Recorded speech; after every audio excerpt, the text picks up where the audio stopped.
Hey guys, we're back in the shop tonight, and we have we're back on the Degenerate Nova. At the end of the last video we shot on it, I said we were going to do a leak down test on the motor to figure out if it's hurt any worse than it is. So this is a leak down tester. Basically, you put 100 psi of air, shop air, into this side, and it comes out this end. However, there's a venturi valve in here that will measure the leak down percentage of air passing through. So once this is threaded into a spark plug hole, it'll give us a percentage here that that's basically getting through the rings, or maybe a bad valve seat, something like that. Very useful tool. We we use this for all sorts of things like diagnostics, but also for setting up, getting baseline tune-ups on mechanical fuel injection, which we'll dive into that at some other video. Great tool. You can pick them up pretty cheap. This one's here is from Total Seal, but it rides around in the toolbox with me everywhere we go. So let's get into it, and I'll show you how it works. All right, guys. So we are going to jump into this. I've got Nick here, kind of giving me a hand too, just to make this a hand. Get it? Make this a little quicker for filming purposes. But where we're going to start is these gold pieces that you see here. These are the stud girdles. Because it's solid roller, really any solid lift or camshaft will eventually knock the rocker arms out of adjustment. What the girdles do is they pinch the rocker nuts and prevent them from turning and backing off. Honestly, other than verification, I usually set lash one time a year, lock these puppies down, and it's good to go. The other thing they do is they provide support and actually tie every one of these rocker studs together, and so they make the valve train extremely rigid and give the ability for it to stay stable at high RPM. So where we're going to start is actually removing the stud girdle.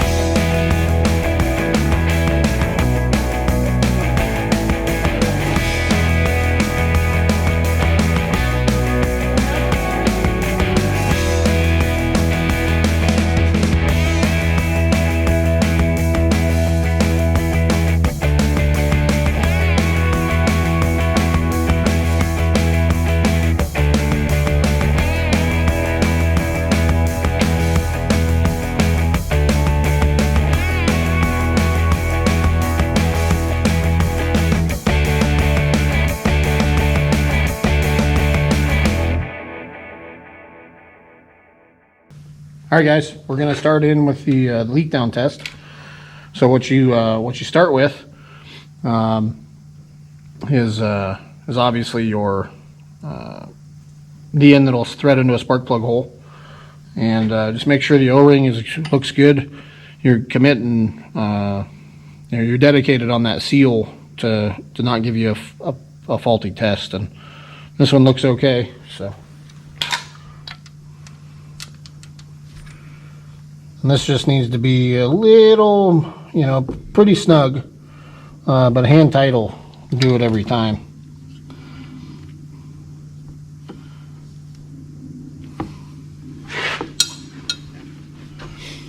And we're gonna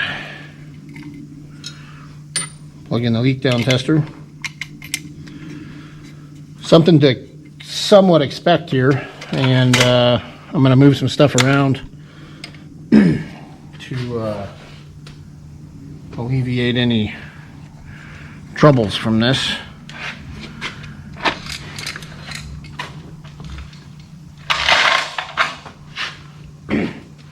Is we need to expect for the crankshaft to rotate as the cylinder fills with air.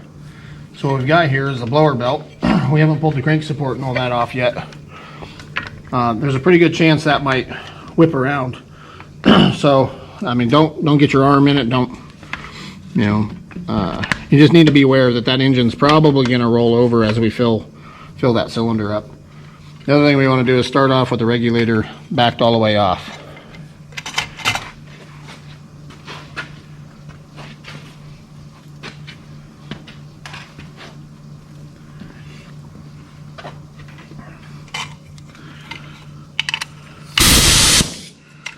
We've added air, and we'll start adding air pressure in. Ah, this son of a bitch. Damn hands are too oily.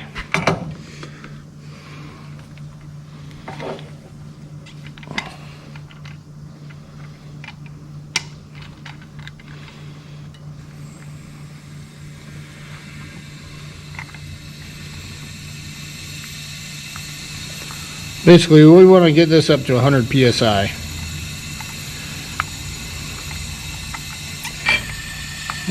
There went that crankshaft rolled over.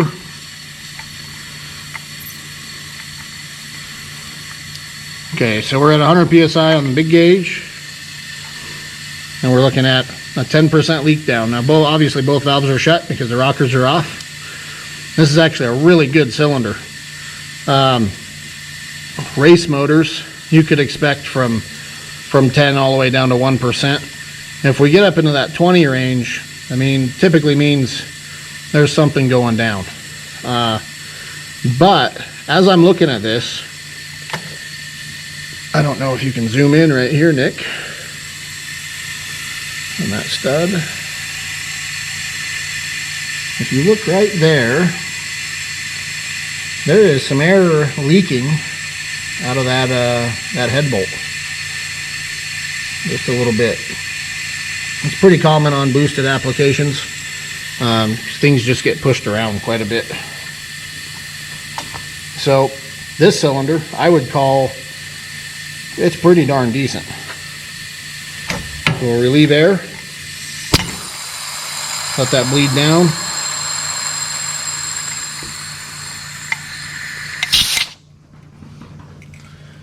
We'll go on to the next one.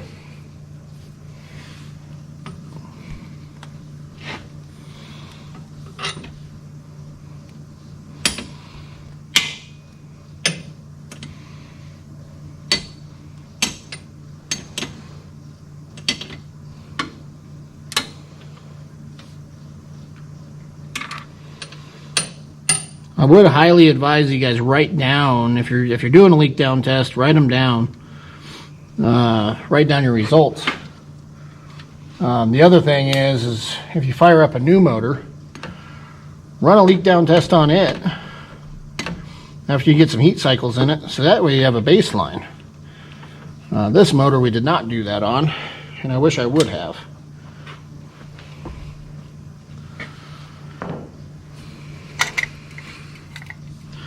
Basically, as we go through here, it's just a rinse and repeat action.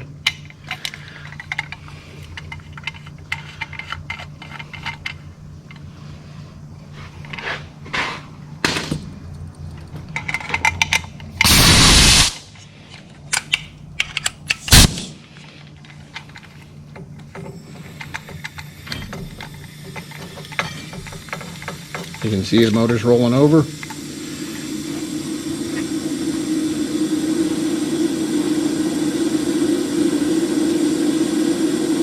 Now, as you can see, this hole might have some trouble.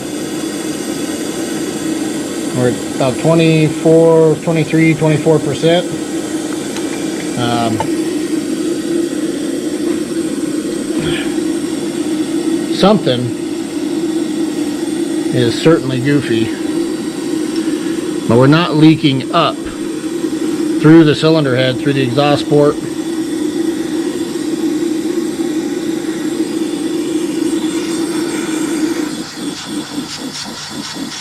Alright guys, this is a prime example of why we wanted to do this.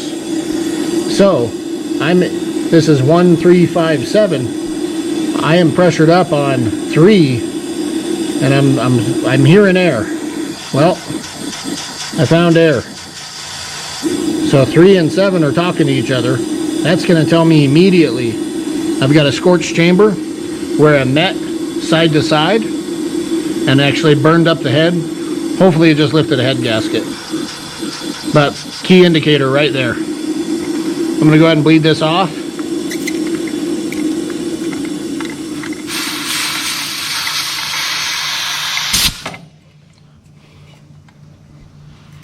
We're going to continue on, but we're going to switch back over to the other video. I'm sure you guys really don't want to watch us do all of this. So enjoy some time lapse.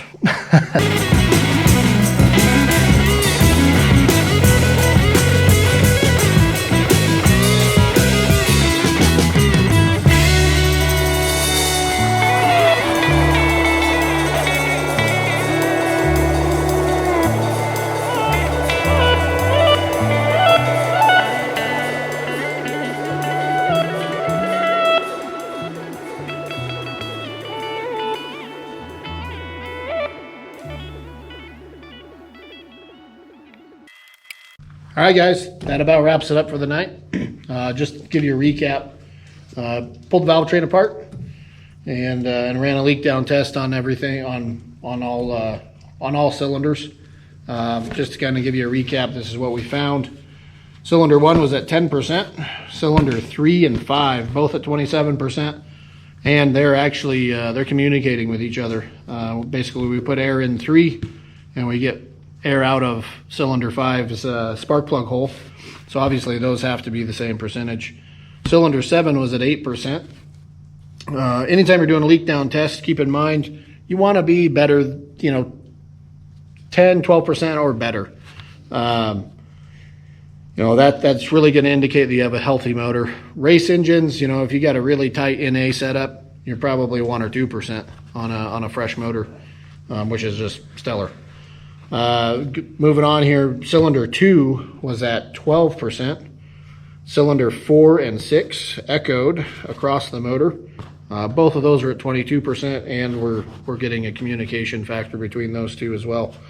And then cylinder 8 was at 7%. So basically the 4 outer lying cylinders, pretty okay. The 4 interior cylinders, pretty not okay.